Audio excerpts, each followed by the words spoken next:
So Free to Be You and Me. It came about due to a story, or rather the wrong story, really. In 1972, Marlo Thomas wanted to read her beloved niece, Dion, as you can see here, a bedtime story. But all the stories and fairy tales were about women being rescued by men, always up getting married and living sort of this happy ever after, as if that was the end of everything. They were princesses who needed rescuing or otherwise somewhat helpless. Now, being something of a radical feminist, and radical feminists back then really meant that you felt that men and women could be equal, Marlo set out to find different stories, but she couldn't find any. And she was just incensed by this. She wrote, when she was writing her biography about this, she wrote, "One book I'll never forget was called, 'I'm Glad I'm a Boy, I'm Glad I'm a Girl.'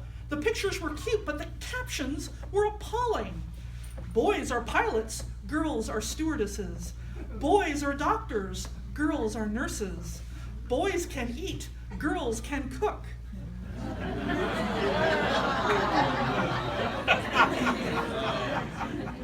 As Marlo said, "I almost had a heart attack in the children's book section." So she wanted to change the story. She wanted stories that challenged people's notions of what genders were supposed to do and supposed to look like. So she, being a rather powerful figure in Hollywood at the time, gathered all of her friends together. It was a little like Band-Aid or Farm Aid or whatever. So she got Alan Alda and Carol Channing and Mel Brooks and all these bigwigs in the industry, Shel Silverstein, everything, gathered them to create an album of new stories, songs, and poems that empowered children to be free to be just as they were. And it was just this huge success. It was kind of amazing because it made sort of radical feminism mainstream, which was really unusual at the time. And if you speak to many in my generation, it's funny, since I put the title out there, I've had a number of people, and I've noticed they're mostly in my generation, coming up to me going, "Oh, I can't wait to hear your service. I loved that album." Because that's what we grew up on. They speak just glowing. There's this joy in their voice when they talk about it. I used to love to sing these songs all the time. And these stories that were on there, these stories that were told differently, really had an impact on our lives. My favorite story was the story of Atalanta. Do you remember the story of Atalanta, anybody? Okay, so you have to understand that actually I loved fairy tales and myths. My parents were always giving me fairy tales and myth stories as well to read. So I knew the original Greek myth of Atalanta. Some of you may remember it. The original Greek myth is the story of this young woman. She's kind of a huntress. She's a follower of Artemis, the huntress, and she doesn't want to get married. So her father, for whatever reason, decides to hold a contest. If anybody can beat her in a race, because she's really, really fast, then they win the right of her hand. I remember thinking that was such a silly idea. But at any rate, the hero of our story is a guy named Hippomenes. And the only way he's able to win is he tricks her by throwing golden apples in her way that distracts her, because of course she likes shiny things. And thus he wins her hand. I always thought this was just the silliest story. I remember when I read it, I was like, really? As if running a race even to marry someone was the right way to do it. And someone who tricked you, like that would be a good marriage? I don't know. But in the new story of Atalanta, in Free to Be You and Me, they retell this story. Now Atalanta still doesn't want to marry, and her father still puts on a contest for her hand in marriage. But our hero, young John, he doesn't want Atalanta to be forced to marry him. He just wants to get to know her, because he's seen her from afar and he's seen how clever she is at making birdhouses. And he doesn't trick her. Instead, he practices really, really hard. He's, rush, trying to go as fast as the wind. Well, come the day of the race, and they race together, and of course it's them neck and neck all the way to the end. They're fast, and they're having such a good time doing it together, and they tie. Okay? The king says, well, you kind of will win the right. And John says, no, I just want to spend an afternoon getting to know you. And so by the end of the afternoon, they're good friends. And the ending goes like this. That same night, John set off by ship to discover new lands, and Atalanta set off on horseback to visit great cities. The king stayed home and thought about how the world was changing.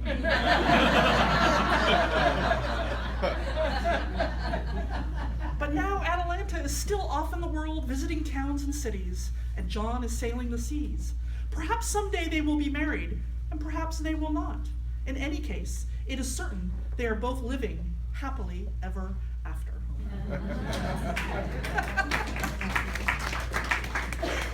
Now imagine if you've been growing up on fairy tales and myths, and you hear this new way of ending a story. What would it be like for a little girl to hear that for the first time? The happily ever after doesn't have to mean that because you get married or have kids or any of those things, not that they're bad, just doesn't have to mean that. Well, I remember when I first heard that story, it literally shocked me. And at first I wasn't quite even sure what to think about it. What do you mean you could be happy? You didn't have to just go to marriage? I mean, that was what all the fairy tales said. I thought it was supposed to be the be-all, end-all of life. Now, as someone who grew up traveling around the world, living in great cities, and who never married or had children, but doesn't regret her life, and I'm living happily ever after, I wonder what would have happened if I never heard that story. Did this story have a bigger impact on me than I ever even knew? You know, I live in a very different world now, where women can be whatever they want. And I think sometimes I forget, or we all sometimes forget, why having these different stories are so important. You know, just prior to my generation, mothers and fathers were forced into roles, and maybe they didn't even like those roles or want them, or they found what was available to them very limiting. For example, my mother, she was born in 1931 and grew up then in the 40s and 50s, when women weren't really allowed to have careers, certainly not diverse ones. When I was born in the 1960s, she was in her mid-30s. Now, my mother is a highly intelligent woman, but really the only roles open to her that she could find, at least that were easy, was teaching and motherhood, and that's what she did. But can I tell you, she hated teaching with a passion. And she wasn't really that great of a mother either. But yeah, give her points for trying. She really did try. But in the 1960s, when I was born, the women's movement was in full swing, and there was more and more stories of women breaking out of those traditional roles, and women felt deeply empowered. Yet for my mother, who at this time had 4 children, she still had some limited choices, or she felt she couldn't take advantage of all of the possibilities that were now open to women. But I'm telling you, she was going to make darn sure her kids were. And I can still remember there was this kind of fierceness behind her in the way she would tell my sister, you know, it wasn't you can be anything you want to be, it was you will be anything you want to be.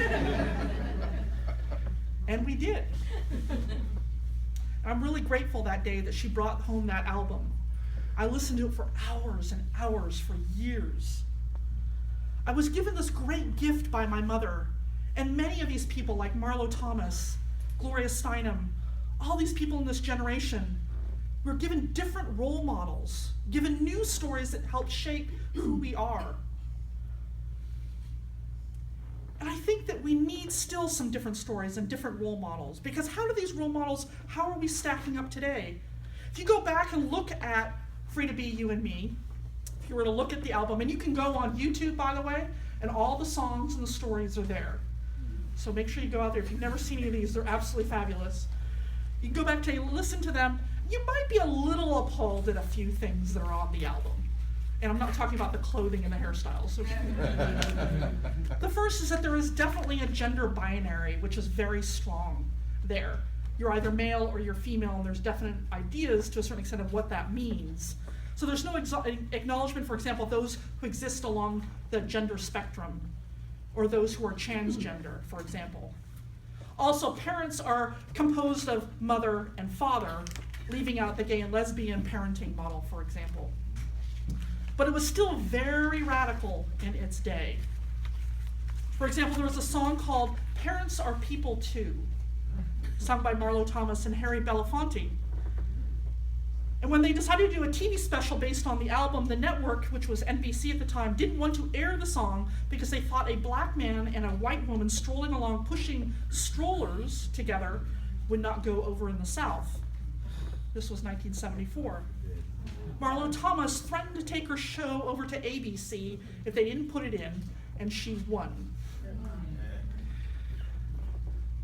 So how might we do things a little bit differently today to be a little more inclusive? I think that we could probably do that. But we have to remember that what she did was still incredibly radical for her day. And how far have we come when it comes to breaking out of gender roles? Well, let's look at some stories that are coming out today. Stories now are no longer on albums or even really on TV. They're movies now. So let's look at this one movie, Star Wars. It came out not long after Free to Be You and Me in 1977. And that great character of Princess Leia, right? Oh, I loved Leia. I didn't want to go to it because it looked like such a silly movie of a boy rescuing a girl, because I remember seeing him swinging on the preview from that one thing he was rescuing. And I remember thinking, that's just silly. It is. But it is. But what a great character Princess Leia was. She was a strong female cast in a cast mostly of men. And while she was rescued, there's a great scene in there where she rescues them, which I thought was absolutely sort of shocking, but so cool. She's tough and she's smart, just like Atalanta, and she's admired for it.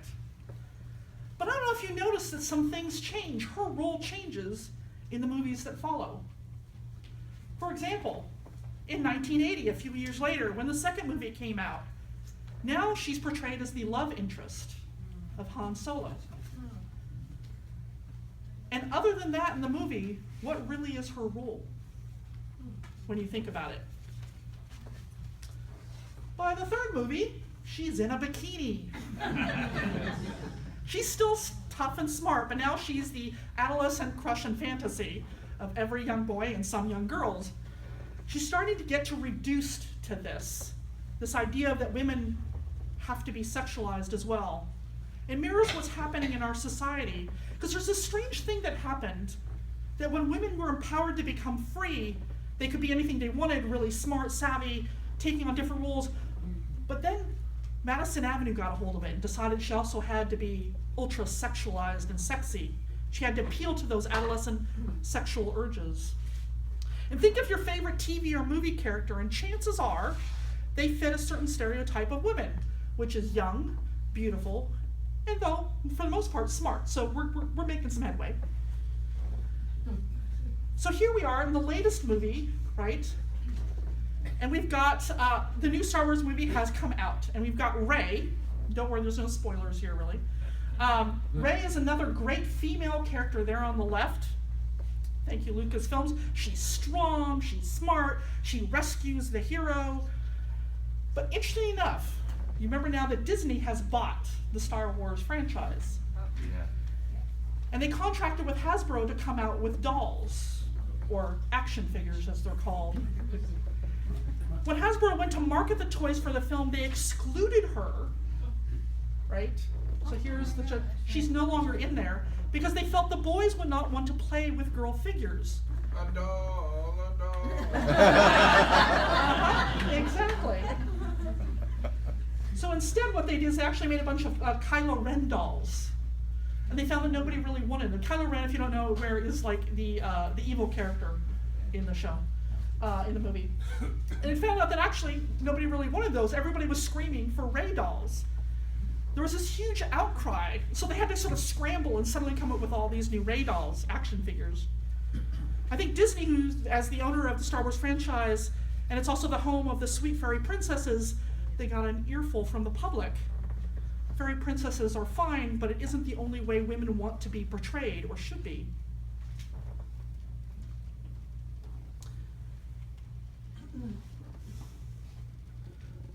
I'll talk about Finn here in a minute. So, what about the boys, right? Because we talked a lot about women and how women are portrayed.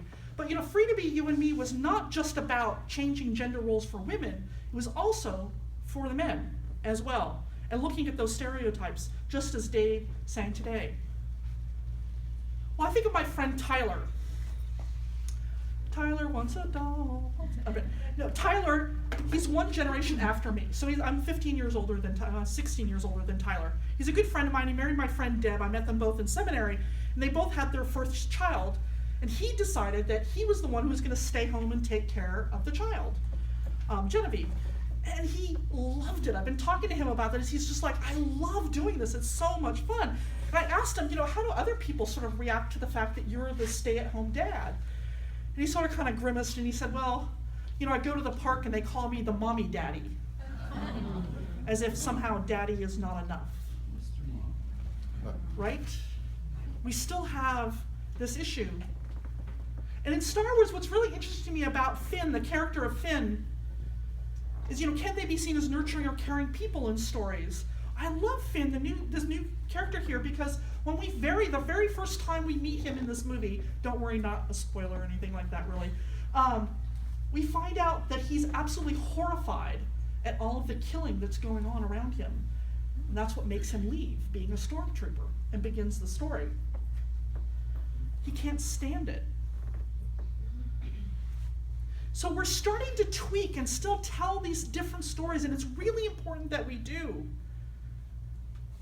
In her book, it's called The Gender Trap, a sociologist named Emily Kane said that many parents creatively tweak and often revise the gendered stories and structures of society that pushes on children. But this parental willingness to push back on gender norms is much stronger with daughters than it is with sons. So the stories are changing, but we have to be careful about what they're changing into to some extent. And we can't leave the men behind. We still have to make Madison Avenue change. I mean, when you go into stores, right, you've got the pink aisle, right? All the stores for the girls. And then there's the, I call it sort of the mechanical aisle. There's something, I don't know if it's one color, but they're usually dark. Those are for the boys. What stories do these tell our children when they walk in a store and just see things that way? And will Rey in the next movie be clad in a bikini? That's what I want to know. One can only hope. Can she just be free to be who she is? Can we just let her be who she is? And can Finn continue to be sort of this sensitive and strong guy at the same time? We Unitarian Universalists, we like to tell different stories. We like to imagine that land that Marlo Thomas and her friends sing about, that place where all our children are free to be you and me. And right, that right here at this church, we teach our children, as they are right now in our religious education classes, different stories, so that they can see things differently. We're giving children new stories to grow up with, new models to look at. Because stories can either imprison us or they can set us free. And it depends on the stories that we tell ourselves and the stories that we tell our children. But remember, we are all children. We are still someone's child, whether that parent is alive or not. This idea of free to be you and me being linked with Unitarianism has been recognized on national TV. It comes from Stephen Colbert, believe it or not. You know the Colbert Report? Yeah. Right, you all know? So Stephen Colbert, this comedian, back in 2012, he was talking about Mitt Romney, how Mitt Romney was courting the evangelical vote by meeting with Billy Graham. But Billy Graham's website listed Mormonism as a cult, including Unitarianism alongside of it. So Colbert had this very funny thing to say, oh yes, the dangerous cult of Unitarianism, their rules are so loose, their three sacred texts are the Old Testament, New Testament, and free to be.